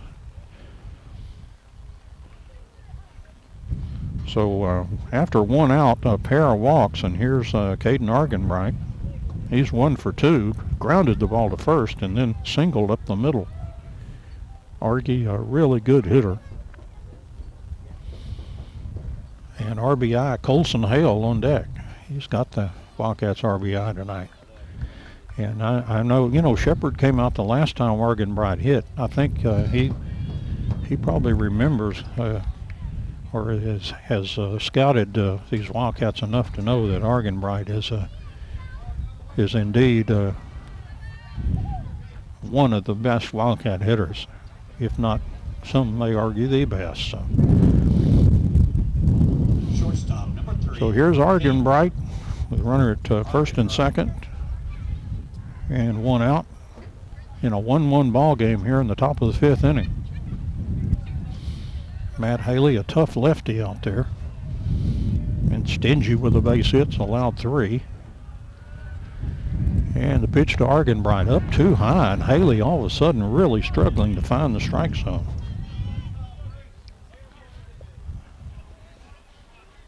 The pitch count at 74. That would be about average if you were out of this inning, but he's not quite there yet, so probably going to be a little above par after this one. Here's a 1-0 pitch, and that got away from the catcher. The runners will move up to third and second. Looked like the catcher was kind of crossed up on that ball. And now Argenbright with 2 runners in scoring position and a 2-0 count. So you think Haley would have to come in there with a strike. The Joshua infield is now pulled in all the way around. Third baseman backing up slightly, but they're in everywhere with Argenbright hitting. Here's a 2-0 pitch. That got away from the catcher, and here comes the break, and let's see if he can get in there. The tag is in time. Oh, they got Edwards out. Looked like he may have hesitated just a second. Edwards was trying to dodge that tag at home plate, and now Coach Hammock is obviously, from his vantage point, thought that Edwards had got in there. Not much you can say. The umpire's going to say he tagged him.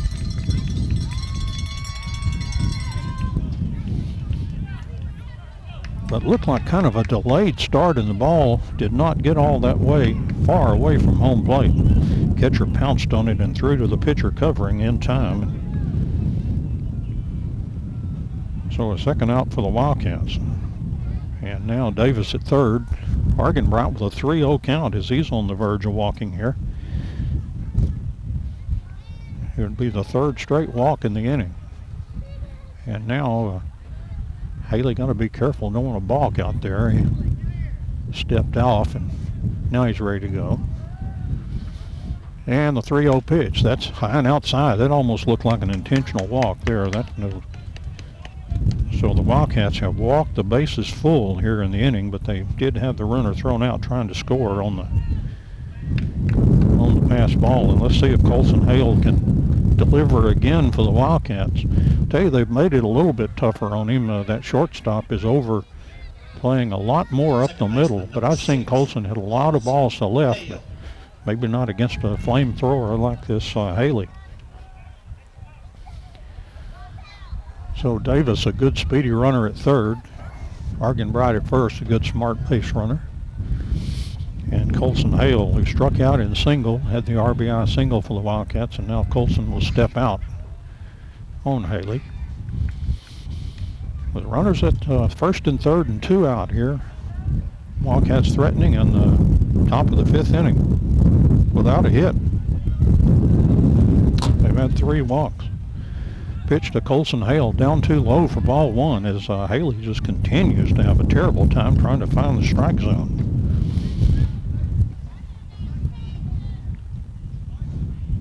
As he only had one walk coming into the inning, and he now has 4 as he has issued 3 free passes here.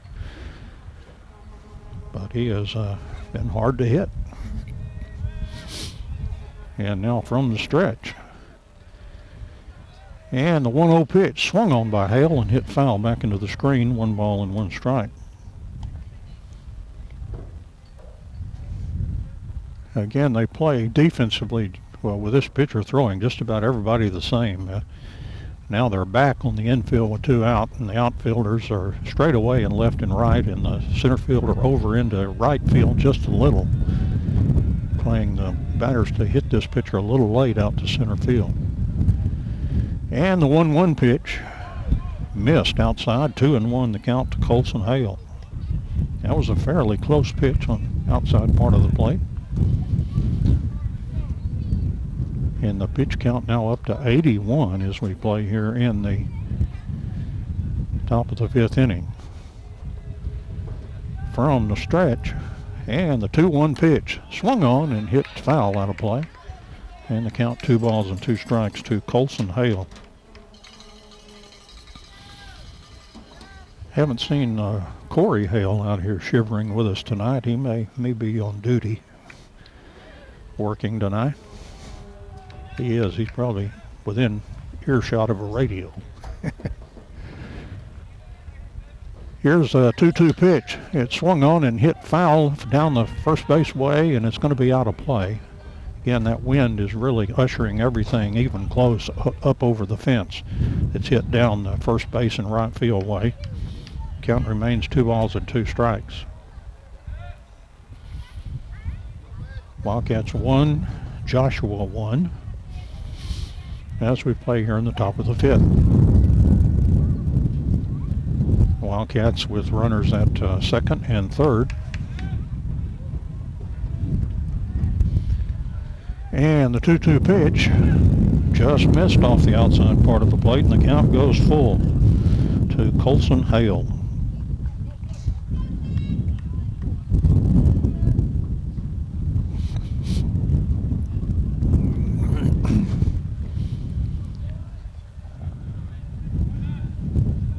And again, that pitcher taking a long time looking in for that sign. Now, from the stretch, here comes his 3-2 pitch.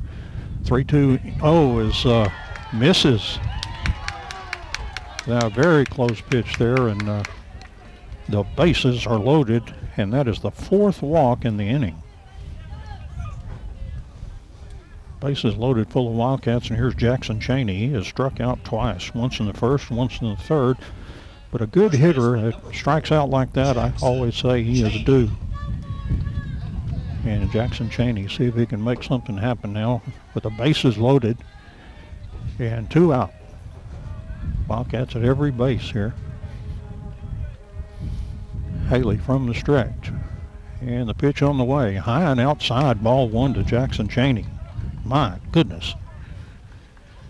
My father used to say, wild as a March hare Good old country expression, being a Hunt County boy that he was.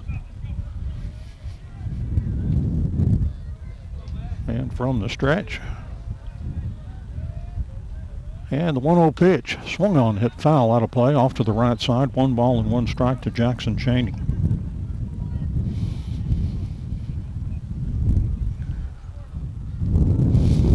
Wildcats 4 walks in the inning, have not been able to dent home plate. Had a runner thrown out at the plate on what looked like a wild pitch. Didn't get far away from home. Here's the 1-1 pitch, swung on by Cheney, single to left field for Jackson Cheney. 1 run scores. Here comes the throw to the plate, not in time, as sliding across the plate is Caden Argenbright. Finally, the Wildcats, after the 4 walks, break through with a 2 RBI single by Jackson Cheney. And on the play, Colson Hale moved to second,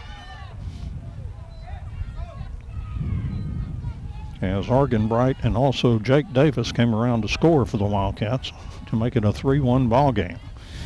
And here's Cameron Harrison, singled in the second inning and struck out in the 4th. 1 for 2 with the runners at first and second and 2 out. They'll turn, they'll throw to second, they throw it into center field. Colson Hale, though, well backed up by the center fielder. Good job there by the center fielder for Joshua. That was Breck Galbraith. And because Hale got up ready to move to third and then saw that that center fielder was getting to that ball, and would have probably been a suicide mission. So he just stayed put there at second base.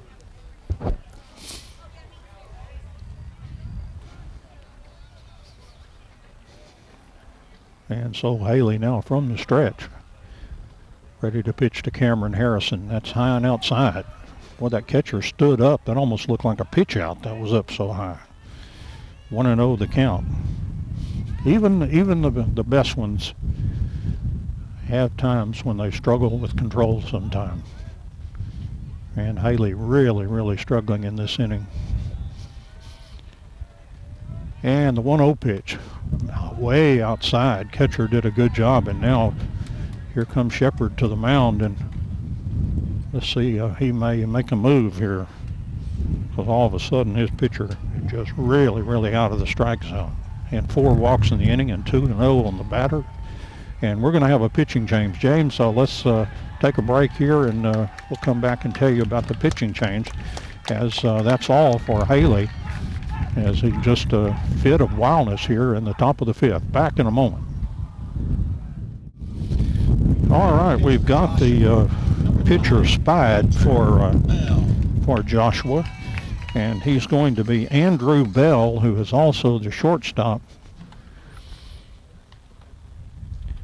And so, and it looks like Haley is coming back out. Looks like they're moving him to, he looks like he's heading for first base perhaps.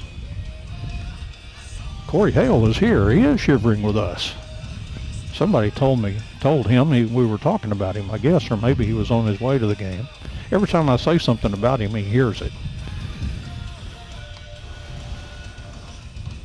So a new pitcher now, Andrew Bell. And let's see if we can try to get some of these other defensive changes. It looks like they moved Haley. I mean, he's a big stick in that order. So see, now playing shortstop.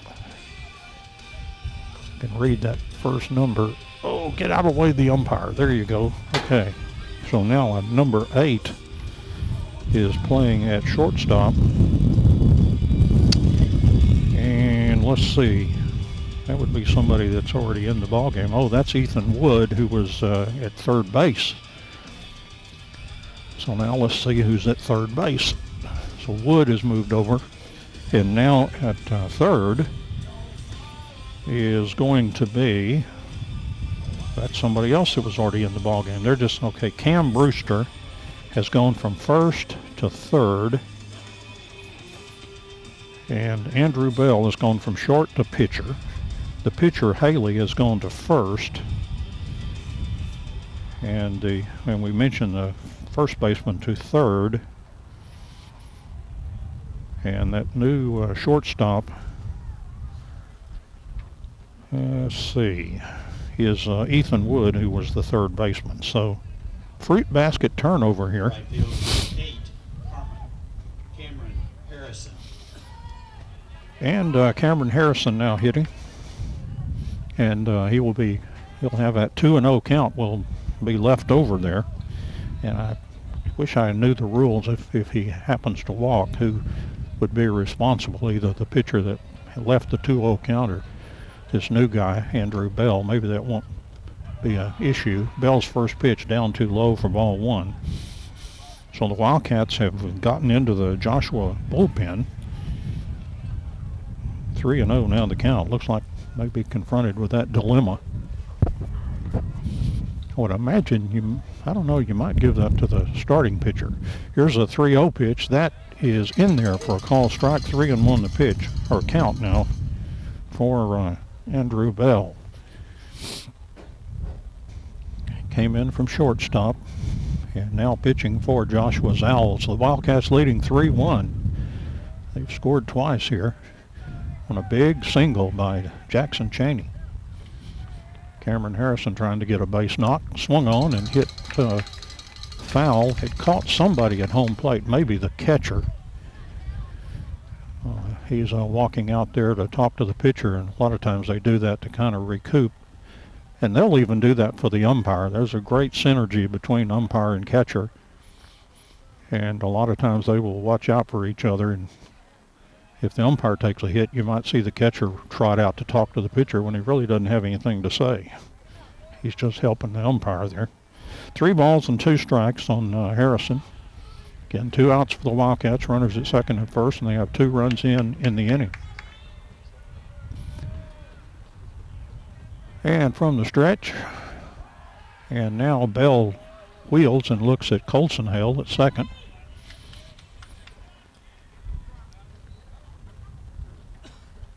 And now Bell from the stretch. Runners lead at first and second with 2 out. That pitch, got away from the catcher.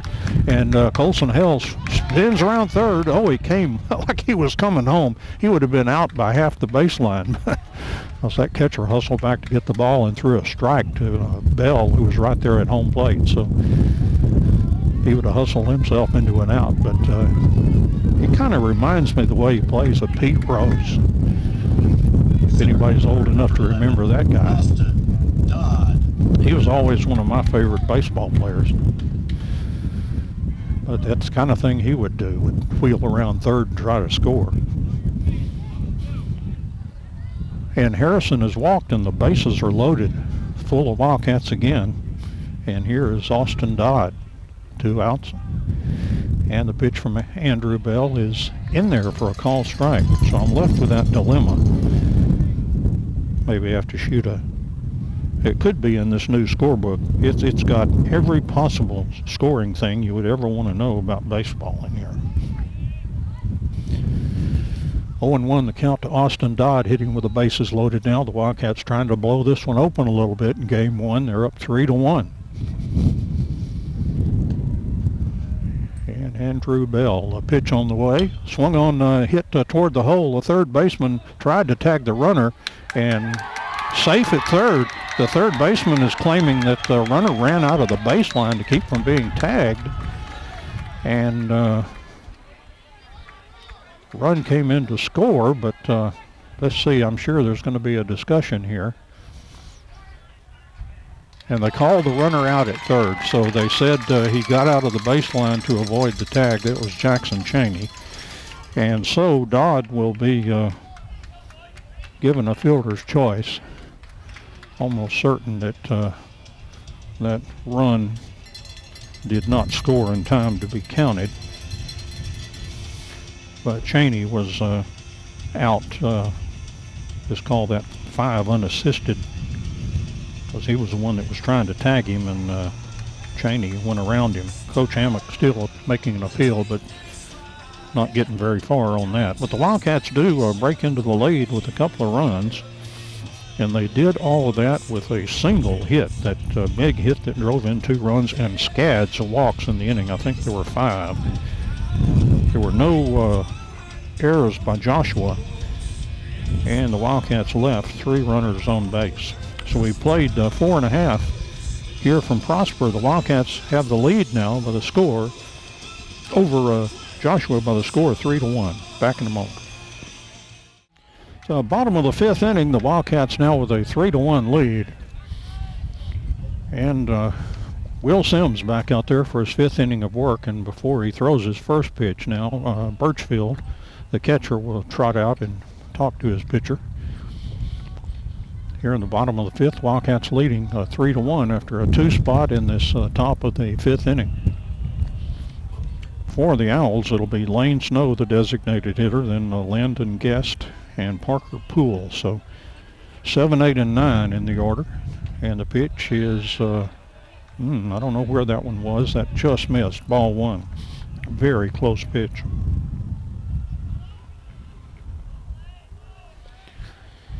And Will Sims, the 1-0 pitch. And that must have missed in the same place. Boy, that is as close the pitches that you could ever ask for. Very close to the plate. So 2-0 the count. And Sims, the 2-0 pitch. That's a call strike in there. Now you chunking in there. 2 balls and 1 strike. And the 2-1 pitch from Will Sims, and that is hit into left field for a base hit. Just kind of served it out there into left, so Snow has a single. He's got a cold name, and it's a cold night here.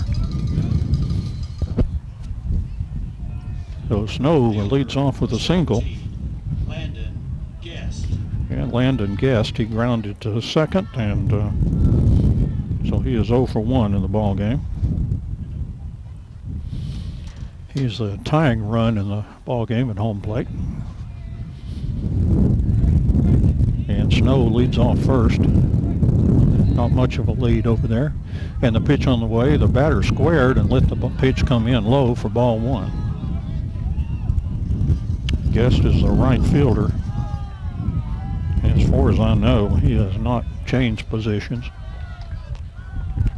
When everybody else moved around, when the starting pitcher exited the ball. Well, he didn't exit the game. Here's a throw to first and not in time. Jackson Cheney applying the tag, but not in time. Kind of gave that fake toss to home, hoping that runner would quickly step back off, but that didn't happen either.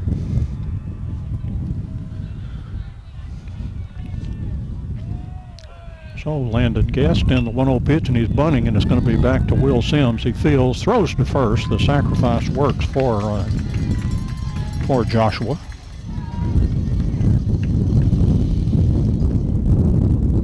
And that's out number 1, and Snow moves to second. And with 1 out and a runner at second, here's Parker Poole. He hit a well-struck ball to right field his first time up that Cameron Harrison was able to chase down without too much effort. Ball kind of hung up for him, and he didn't have to go far to get it. So here's Parker Poole. And the pitch from Will Sims is swung on and popped foul out of play. Back over our head. I hope. Was afraid that I was going to split my skull back here, because you've got to really watch things. Can't just assume that's going to go back over your head. 0-1 the count. And Sims, 0-1 pitch that swung on and hit off the hands in foul territory, and coming over and making the catch is Payson Edwards for out number 2. Nice play by Payson, hustling over into foul territory. There's a good amount of foul territory here. Probably not quite as much as we have in WildCat Park, but still a pretty good amount. So you never give up on a foul ball. Chase those things down. Good play by Edwards for out number 2 with a runner at second base. And top of the order now, Ethan Wood, grounded to second, grounded back to the pitcher, so he's 0 for 2 in the ball game. Wildcats leading 3-1 here in the bottom of the 5th. Pitch from Will Sims, that's off the plate for ball 1 to Ethan Wood. Again, Wood started at third and has now moved to shortstop for the Owls. Sims, the 1-0 pitch. Good breaker. That's in there for a called strike. 1 ball and 1 strike. Will's been stingy with the hits, allowing only 1 run and 2 hits. And the next pitch on the way is swung on, popped up on the infield, and Colson Hale coming after it. He had to move a long way as he was chasing that ball. He caught it almost at the foul line, if you believe that, from the regular second base position. But Hale never gave up on it and made the catch and gets the Wildcats out of the inning. A hit, but nothing more. No runs and 1 hit for Joshua. No Wildcat errors and 1 runner left on base. We've played 5 complete innings now from Prosper. And our score, the Wildcats of Sulphur Springs 3 and Joshua 1. And now we move to the top of the 6th inning for the Wildcats. Also playing on this Thursday, this game day Thursday, the Lady Cat softball team. They're playing old foe, district foe, Hallsville, just like the Wildcats did last week. And they're playing in Salttown, in Grand Saline. So that's where the Lady Cats are tonight, and they had about a 30-minute head start on us. Have not heard anything on that game yet. We wish them the best of luck. And for the Wildcats here in the top of the 6th inning, they'll start with Jace Thompson, Will Sims, and Payson Edwards, now working against pitcher Andrew Bell. Thompson has struck out twice in the ball game, back in the 2nd and the 4th inning, so 0 for 2. But now facing a new pitcher out there, a right-hander. And Bell's first pitch is swung on by Thompson, and he hits it out to right field, but right at the right fielder, who was playing very shallow out there. And I thought, off the bat, I thought that was a base hit, but it hung up for the right fielder for out number 1. And that'll bring up Will Sims. He has hit 2 poppers to the second baseman. He is 0 for 2.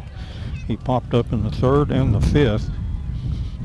So Will Sims now batting against Andrew Bell. 1 out, nobody on here in the top of the 6th. Pitch from Bell is swung on by Sims, hit high in the air, but out of play, foul. Back behind us somewhere, off to our left. And that's strike 1 to Will Sims.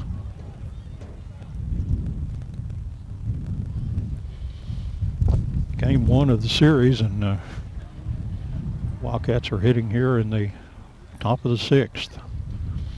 Bell's pitch. That is in there for a call strike. So Sims behind in the count, 0-2.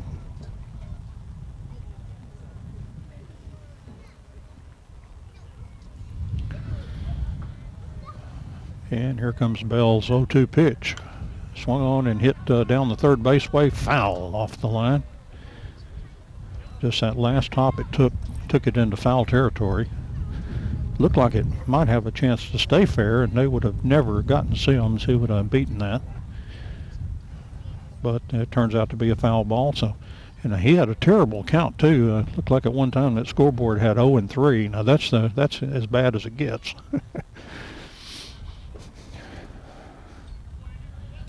I didn't even know that the strike would record a third strike. Usually, that's time to reset it because the batter's out. But now it's 0-2, and the pitch from Bell. Swing and a miss, and Sims couldn't catch up to that, and that's out number 2. So 2 up and 2 out for the Wildcats in the top of the 6th, and that'll bring up Payson Edwards.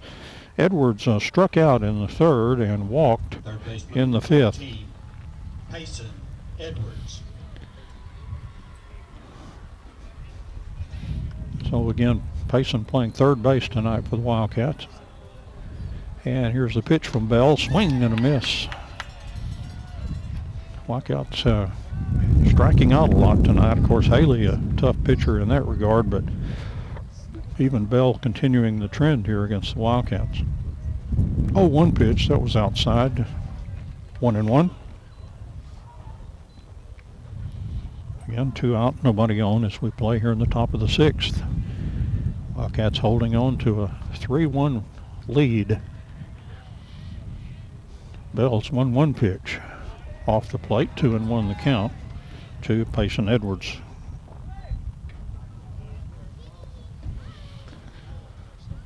Payson back in there. And now Bell's ready, and 2-1 pitch on the way. That's high and outside. 3 balls and 1 strike to Payson Edwards, hitting with 2 out and nobody on here in the top of the 6th. The inning continues. Jake Davis is on deck for the Wildcats. 3-1 pitch, that's in there for a call strike. Right down the middle of Eagle Drive, if you believe that. That's home address for Prosper. So the count full now to Payson Edwards. And the 3-2 pitch, that one foul back into the screen, and the count remains 3 balls and 2 strikes. That'll send Jake Davis chasing after the foul ball back into the screen. And Payson back into the batter's box, and again his foot all the way back against the back of that batter's box. 3-2 pitch, swung on, slashed foul down the first base way. Count remains 3 balls and 2 strikes.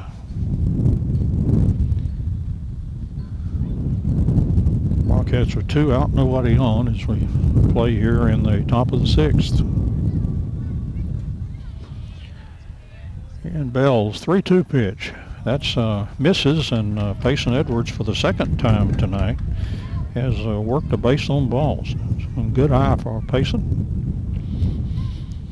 And that'll bring up Jake Davis, and you talk about good eyes. He's walked twice and scored twice.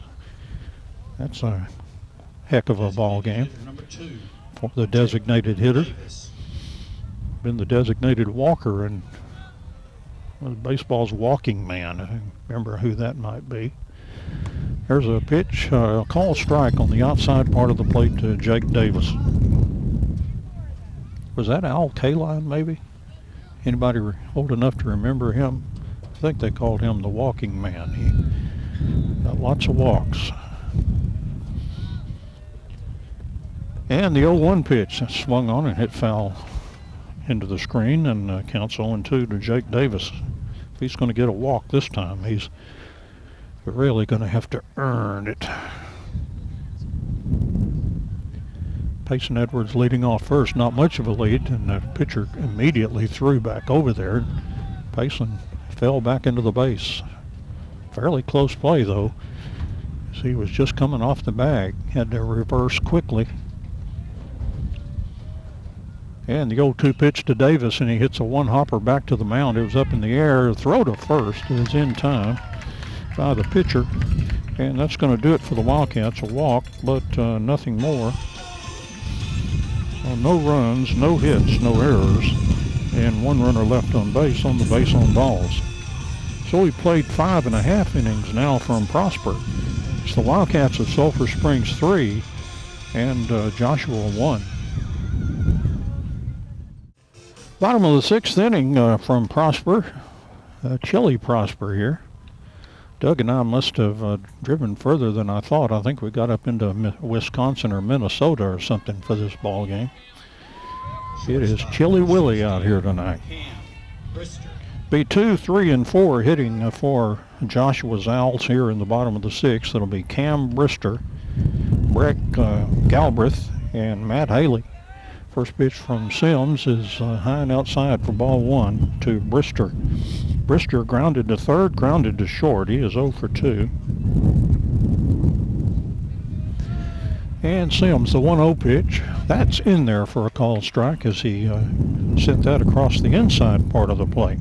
Don't see pitchers pitch inside very much, but he snuck that one in there. And 1-1 count. Next pitch from Sims, a breaking ball, went over the head of the batter. He ducked down and just missed that one. It was a slow breaker. He probably wouldn't have minded if that kind of brushed him. So 2-1 the count to Brister. And the 2-1 pitch. That was too much inside, and the count goes to 3-1.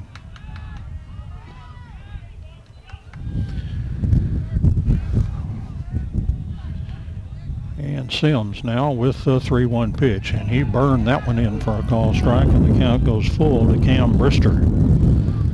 Started out at first base for Joshua, and now playing third.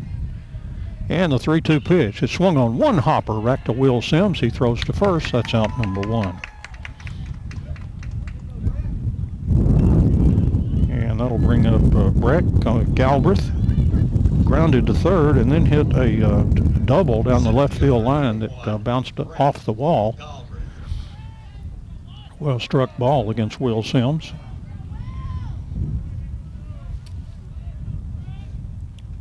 Again, Sims only allowing 3 hits. He hits that. Oh, a shot and a great catch there, heading up the middle. But the second baseman there, Colson Hale, makes a real nice catch as that ball was stung towards center field. And Hale got over there to grab it. First baseman number 7. So Galbraith not getting cheated as he is hitting that ball very hard, but just an atom ball that time. And it's 2 up and 2 out. And here's Matt Haley. He was on an error and popped in foul territory down to Jackson Cheney. There's the pitch from Sims. That's outside for ball 1. Sims with a real good pitch count. He's at 68 pitches as he pitches here in the bottom of the 6th. There's the 1-0 pitch, swung on foul down third base way. Took a jackrabbit hop over the third base coach's head. Coach Shepard down there. 1-1 the count, and Sims 1-1 pitch. That swung on and hit foul down first base way. Jackson Cheney tearing after it, but I think that may have even made it over the fence. But now the count is 1 ball and 2 strikes. Sims really cruising along here. Pitched a whale of a ball game. And the 1-2 pitch. That's outside, 2 balls and 2 strikes.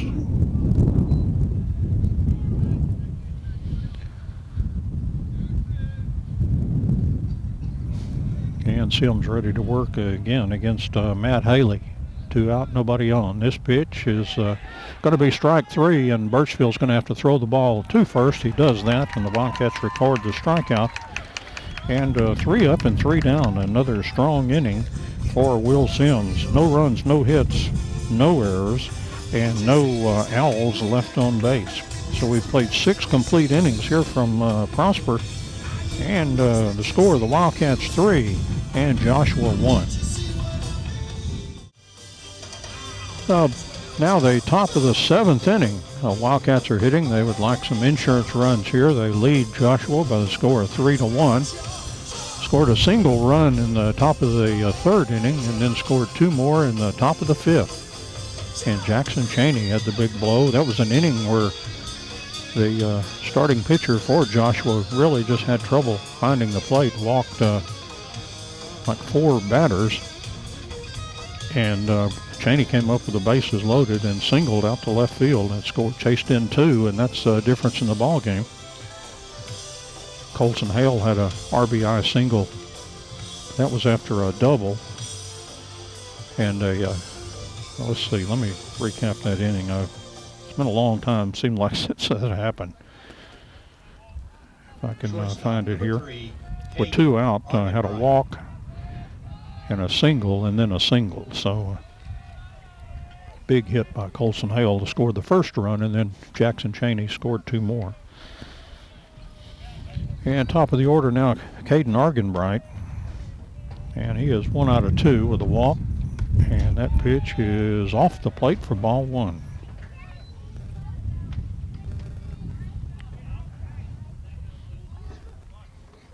Caden singled in the 3rd. He walked in the 5th and scored one of those runs on that Cheney single. I think he scored the last one. Here's a 1-0 pitch. That's high and outside. 2-0 the count to Argenbright. Talking about on-base percentage, he's been on base 2 times out of 3. So that'd be a .667 on-base percentage. 2-0 pitch. That's right down in there for a call strike. 2-1 the count. Only in the first inning he hit the ball well, but he got it right at the first baseman who handled that one for Joshua. And the 2-1 pitch swung on by Argy, and he hits the ball out off to the left side. And the count is 2 balls and 2 strikes. We play here in the top of the 7th inning. Wildcats 3 and Joshua 1. Bell, the second pitcher for Joshua. And this pitch hit by Argenbright into right center field, and it's going to be in there for a base hit. The center fielder cuts it off and will keep Argenbright at first base. As Argenbright hits the ball out into right center field, kind of dumped it in there. And for the Wildcats, 1, 2, 3, 4. That is their 5th hit in the ball game. And Joshua has only 3, so it hits and runs at a premium in this pitcher's duel kind of ball game. And here's Colson Hale, struck out in the 1st, RBI singled in the 3rd, and walked in the 5th. So he too has been on base 2 out of 3. And the pitch, Hale squared to bunt and took a strike on the outside part of the plate. 0-1 the count.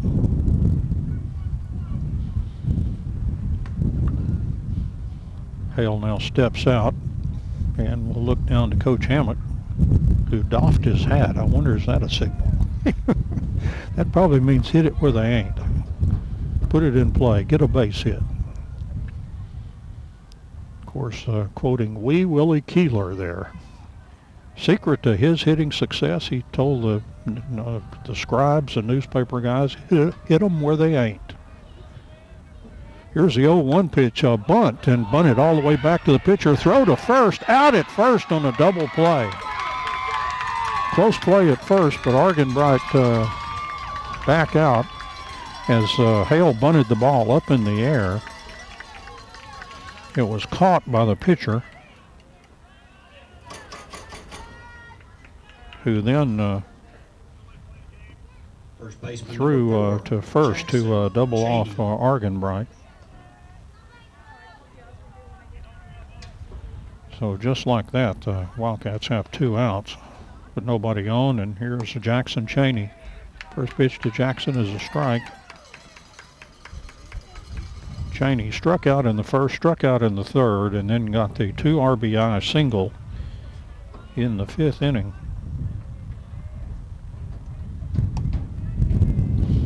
Which has the Wildcats in the lead. That pitch misses, 1 ball and 1 strike to Jackson. What I tell you last time, he's 0 for 2, but he's due, right? You got to think like that. You got to be positive as a hitter. Here's a 1-1 pitch, swung on. Cheney back into the screen, 1 ball and 2 strikes. You got to think, well, it's been a while since I got a hit. Man, I am due to have one now. Cheney back in the batter's box. Batting against Andrew Bell. Swing and a miss, and Cheney is down on strikes, and the Wildcats are up and down in order despite the base hit by Argenbright. No runs. They did have a base hit. There were no errors in the field by Joshua, and the Wildcats left nobody on base. So Will Sims will go out in the bottom of the 7th, we think, to try to wrap this one up. And we have played 6.5 here from Prosper. The Wildcats are leading Joshua by the score of 3-1. Well, Will Sims is indeed out to try to finish this one off for the Wildcats. The Wildcats leading Joshua by the score of 3-1 as we play here in the bottom of the 7th inning. Tough hitters. Coming up now, Andrew Bell, Blake Alexander, and Lane Snow. And Bell started at shortstop. Now the pitcher, in fact, PA just announced him as the shortstop, but he's pitched for the last several innings in relief of Haley.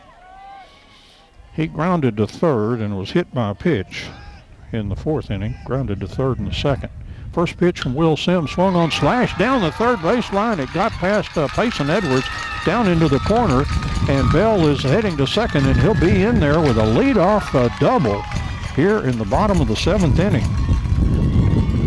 Now again, Edwards kind of swiped at that ball, but I would rule that a base hit, as that was hit very hard, and he was just hoping to come up with it, and just that, I think the degree of difficulty on that one was much more than that first one that got through him. So I score that as a base hit for Bell.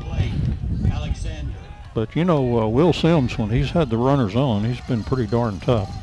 Here's Blake Alexander. He was on a fielder's choice and also singled and hits a foul at the plate for strike one.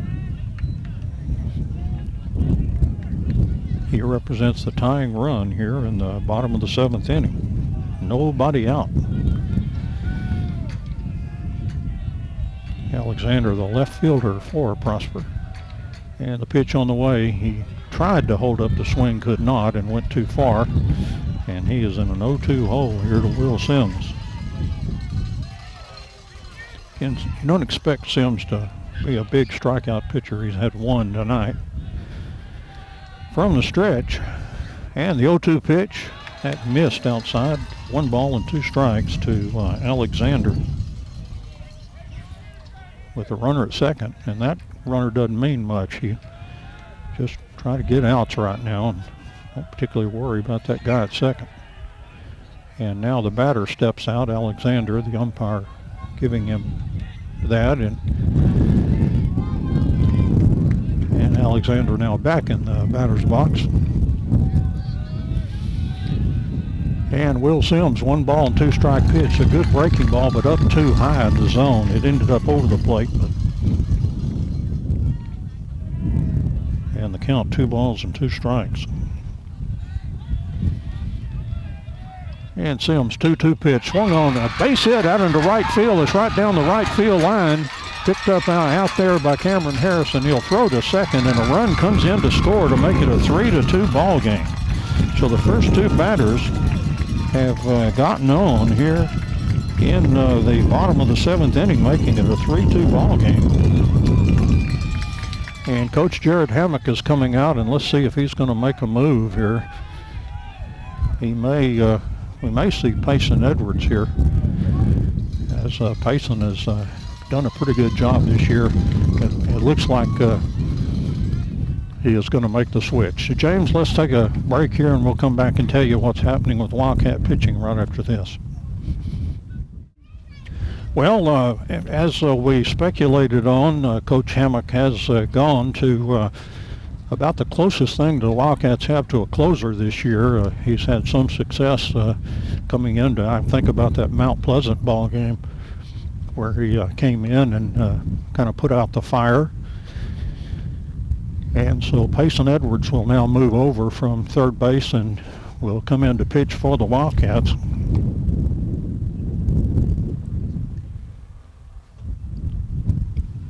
And I'm sure they will probably move Will Sims over to third. So Payson is now throwing some warm-up pitches out there. And Sims did not just head into the dugout, so it would be normal for him to play that third base position. Joshua has the tying run on first base now, as they've opened this bottom of the 7th with a double and a single, and it was hit right along that right field line, which made it impossible to have a play at the plate.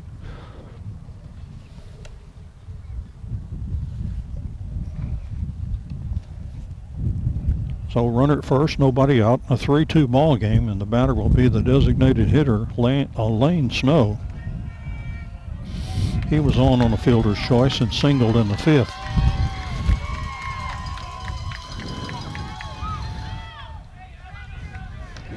The designated hitter, number 23, Lane Snow. So Payson Edwards, and we've seen him have some dandy ball games in playoffs. Remember that combined no-hitter he had against Wiley East last year with he and Jackson Cheney. We expect to see tomorrow night. And Edwards' pitch is too high, ball 1. That was a close pitch. A runner at first, nobody out. Here in the bottom of the 7th inning. And this guy is the lead run in the ball game. He's acting like he wants to bunt. Here's the pitch, and that's in there for a call strike. Edwards hit the outside part of the plate. 1 ball and 1 strike.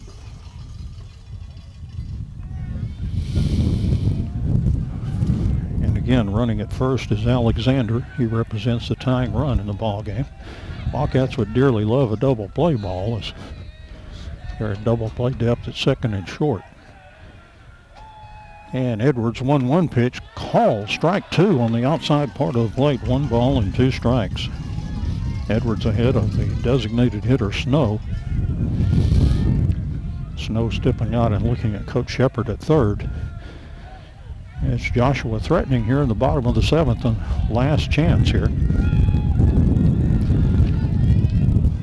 And Payson Edwards with the 1-2 pitch. That swung on, hit foul out of play, so they'll do it all over again at 1 ball and 2 strikes.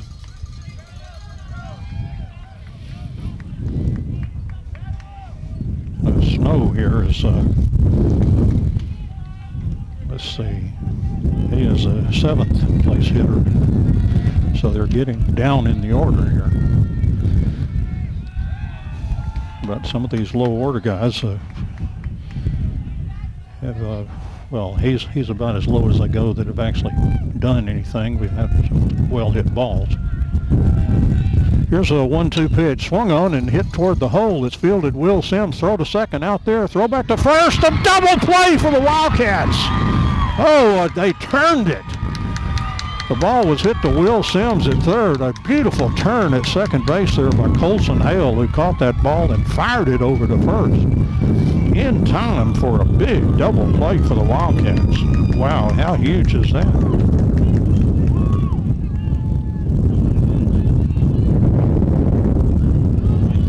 So 2 outs now with nobody on base. And that'll bring up Landon Guest. Grounded to third and sacrificed. Officially 0 for 1. As Payson Edwards gets the double play, now trying to get the last out here. Here's the pitch, swung on, foul, back into the screen for strike 1. Still a 1-run ball game, so still looking at potential tying run at home plate, but at least you're not in a position to suffer a walk-off fate, but it might be hard to hit the ball out of this ballpark tonight the way this wind is galing around. And Edwards 0-1 pitch. That is just off the plate, 1 ball and 1 strike.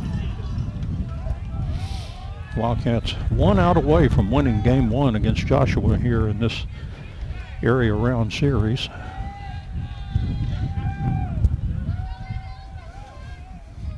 Payson Edwards, kind of like the Joshua starter, is really taking a long look into home plate on those pitches. Taking his time out there from the stretch.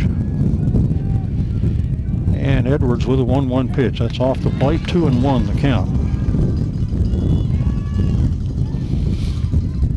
No Owls on base after that twin killing. Boy, just kind of a little innocuous looking ground ball to third. I figured they'd get the lead runner, but Colson Hale really turned that ball rapidly at second base. Here's a 2-1 pitch. That misses outside, 3-1 the count. On deck hitter schedule would be Parker Poole. He hit the ball pretty well one time out there to Harrison in right field, and then he popped to the third baseman in foul territory. Nice play by Payson Edwards. Here's a 3-1 pitch, and that's ball 4.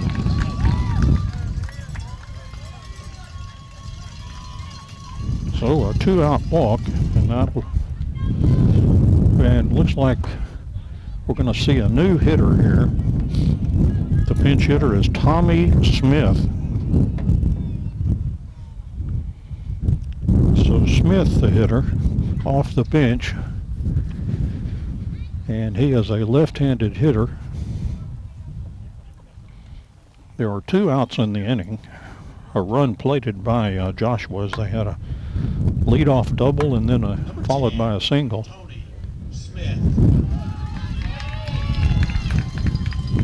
So Tommy Smith now hitting. The runner at first, and again he is he's the leading run in this ball game. And actually, let's call it what it is, the winning run in this ball game. So Payson Edwards trying to wrap this one up for the Wildcats. And the pitch on the way is up too high for ball 1 to Smith.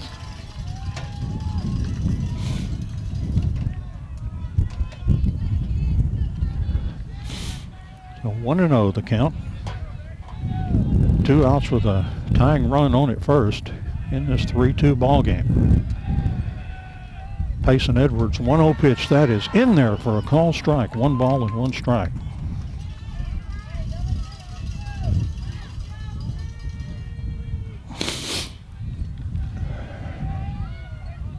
Smith back in the batter's box. From the stretch, Payson Edwards. And the 1-1 pitch. That's way outside. 2-1 the count.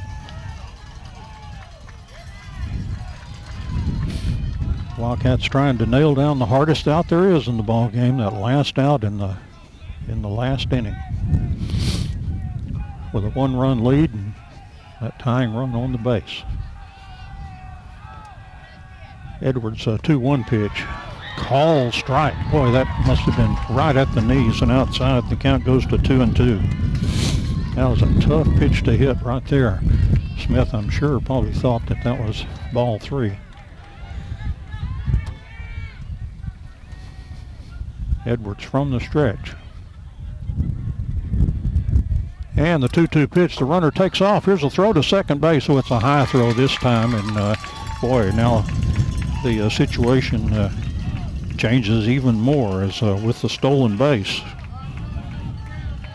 Joshua now has their tying run at second base. All it takes, you think, would be a base hit. And the count goes full now to Smith. And Payson Edwards now with the 3-2 pitch. And here it comes. And a swing and a miss. And Payson Edwards puts out the fire for the Wildcats. And Jace Birchfield tossed that ball about 60 feet up into the air as the Wildcats survived this one by the score of 3-2. My goodness. So what drama we had in the last inning. Wildcats get the double play, then give up the walk. They give up the stolen base. There's the tying run down at second, and the Wildcats get out of it with a clutch 3-2 win in the first game of this series. They've now won 8 games in a row,